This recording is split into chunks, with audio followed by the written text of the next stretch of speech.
Um jogo sem gols é quase sempre um anticlímax no futebol. O da noite deste sábado, porém, foge a esta regra. Corinthians e Fortaleza protagonizaram um duelo interessante na Neoquímica Arena, dominado inteiramente pelo Timão na primeira etapa e equilibrado no segundo tempo. Foram 40 finalizações ao todo. João Ricardo saiu como maior destaque. Foram 9 defesas em 103 minutos de futebol, pelo menos 3 com alto grau de dificuldade. Já Carlos Miguel fez apenas 2, mas uma delas em momento crucial da partida, quando o Fortaleza parecia mais perto nos minutos finais. O resultado deixa as duas equipes travadas no meio da tabela. Escalações: Antônio Oliveira repetiu a equipe que bateu o Fluminense na última rodada. Segue sem Yuri Alberto, Gustavo Henrique e Pedro Henrique. Já Juan Pablo Vojvoda promoveu novas mudanças dentro do rodízio que faz para montar a equipe. Pedro Augusto formou a dupla de volantes com Hércules. Breno Lopes foi o ponta pela esquerda e Renato Kaiser o centroavante. O jogo placar empatado e sem gols ao término da primeira etapa não refletiu exatamente o que foi a primeira metade do jogo na Neoquímica Arena. O Corinthians foi superior e de uma forma que há muitas partidas não se via, fluente com a bola. Conseguiu encaixar uma boa circulação, movimentos coordenados na intermediária rival, ocupou os espaços com organização e criou. Faltou o gol. João Ricardo evitou em duas defesas que merecem destaque. A cabeçada de Ranieri após o cruzamento de Wesley e a batida de Romero aproveitando bola alçada por Fagner. Os cruzamentos podem ter levado o Timão a criar duas das melhores oportunidades do primeiro tempo,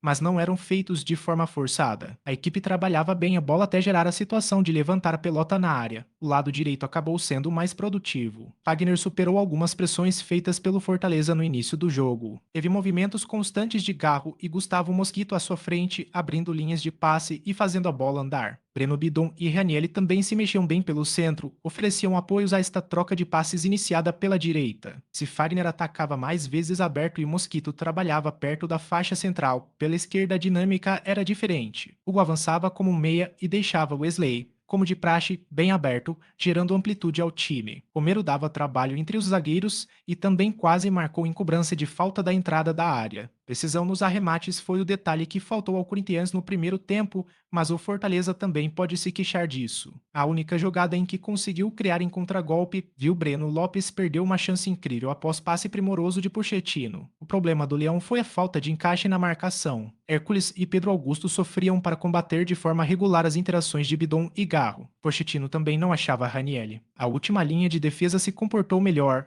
neutralizando algumas finalizações e passes que poderiam gerar chances reais de gol, mas o time não desarmava em uma região que privilegiasse a puxada de contragolpe. Em fase ofensiva, o tricolor do PC usou alguns passes longos a partir de João Ricardo para que os laterais raspassem de cabeça e, na sequência, um dos pontas atacasse a profundidade nas costas de Fagner ou Hugo, precedente pouco concretizado com êxito. Mesmo vendo sua equipe com poucas soluções em campo, Vojvoda não mexeu no intervalo. Antônio Oliveira, por sua vez, foi obrigado a tirar Gustavo Mosquito em função de uma virose e colocar Mateuzinho, mais uma vez improvisado na ponta direita. Aquilo que pautou a primeira etapa seguiu dando o tom depois do intervalo. João Ricardo fez duas ótimas defesas antes dos 15 minutos. Seja com bola trabalhada pelo chão ou em bolas paradas aéreas, o Timão continuava produzindo. A diferença foi a menor capacidade de marcar no campo de ataque. Isso fez com que o Fortaleza conseguisse trocas de passe mais duradouras e encontrasse algumas conexões. Hércules e Tinga foi uma delas e gerou uma finalização perigosa. Carlos Miguel mostrou segurança em defesas difíceis e muita precisão nas reposições de bola, sem contar os passes dados ao receber recuos para distribuir. Oswaldo tirou os apagados Kaiser e Breno Lopes para as entradas de Moisés e Lucero. Depois sacou Pikachu e botou Marinho. Romero, cansado, deu lugar a Pedro Raul no Corinthians. Fagner